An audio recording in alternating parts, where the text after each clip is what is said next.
ঝরঝরে সাদা পোলাও কয়েক মিনিটেই বানিয়ে ফেলতে পারবেন। তার জন্য কিছু রহস্য তো আছেই। চলুন আমার রান্নাঘরে। প্রথমেই সাদা তেল, তার সাথে বেশ কিছুটা ঘি দিয়ে দিলাম। এরপর ফোড়নে দিচ্ছি তেজপাতা আর গোটা গরম মশলা, তাতে থাকছে এলাচ, দারচিনি, লবঙ্গ। এরপর মিহি করে কেটে রাখা 2 থেকে 3টে পেঁয়াজ দিয়ে দিয়েছি দেখুন বন্ধুরা। দিয়ে ভালো করে নাড়াচাড়া করে নিতে হবে। পেঁয়াজটা ভাজা ভাজা হয়ে এলেই তার মধ্যে আদা আর রসুনের পেস্ট 1 চামচ করে দিয়ে ভালো করে ভেজে নিচ্ছি। পেঁয়াজটাও লালচে লালচে করে ভাজা হবে, তার সাথে আদা রসুনটাও সুন্দর করে ভাজা হয়ে গেলেই তার মধ্যে ওই জল ঝরিয়ে রাখা গোবিন্দভোগ চালটা দিয়ে দিলাম।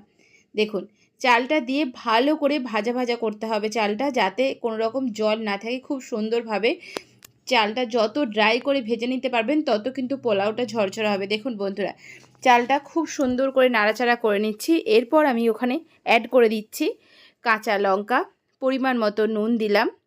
দেখুন দিয়ে ভালো করে নাড়াচাড়া করছি। এর মধ্যে দিয়ে দিলাম 1 বাটি মতো দুধ। এরপর খেয়াল রাখতে হবে যতটা চাল দিয়েছিলাম চালটা অবশ্যই মেপে দিতে হবে। যতটা চাল তার ডবল জল, নর্মাল টেম্পারেচারের জলই অ্যাড করে সমস্ত কিছু মিক্সড করে নিচ্ছি দেখুন। এরপর উপর থেকে কয়েকটা কাজু বাদাম দিয়ে দিলাম।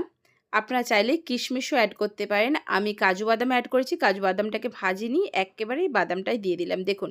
দিয়ে ভালো করে মিক্সড করে নিয়েছি। নুনটা অবশ্যই চেক করে নেবেন, একটু যদি লাগে সেক্ষেত্রে নুনটা অ্যাড করে দেবেন। এরপরে দেখুন ঢাকা দিয়ে লো আঁচে 20 থেকে 25 মিনিট রেখে দেব।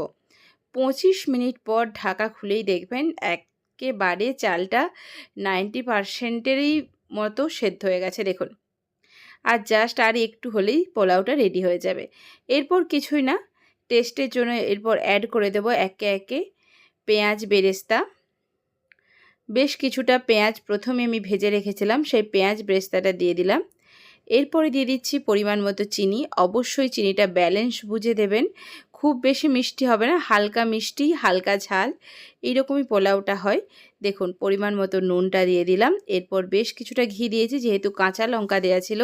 কাঁচা লঙ্কাটা আমি 2টো অ্যাড করেছি, যেহেতু আমি অল্প পরিমাণ বানাচ্ছি। আপনারা যতটা বানাবেন সেই বুঝে দেবেন। একটু হালকা ঝাল ঝাল হবে পোলাওটা দেখুন। ঠিক এইভাবে মিক্সড করে নিয়ে এরপর ঢাকা দিয়ে আরও 10 মিনিট লো আঁচে রেখে দিলেই একেবারে ঝরঝরে এইরকম সাদা পোলাও রেডি হয়ে যাবে। বাড়িতে ধরুন কোনো অতিথি চলে এলো, তখন কি বানাবেন ভাবতে ভাবতেই এই পোলাওটা বানিয়ে নিতেই পারবেন। আর যে কোনো কিছুর সাথে বলুন, চিকেন, মাটন, ডিমের কারি, যে কোনো কিছুর সাথেই জাস্ট অসাধারণ লাগে এই পোলাওটা খেতে। একবার বাড়িতে বানান, তারপর অবশ্যই কমেন্টে জানাবেন কেমন লাগলো এই রেসিপিটা।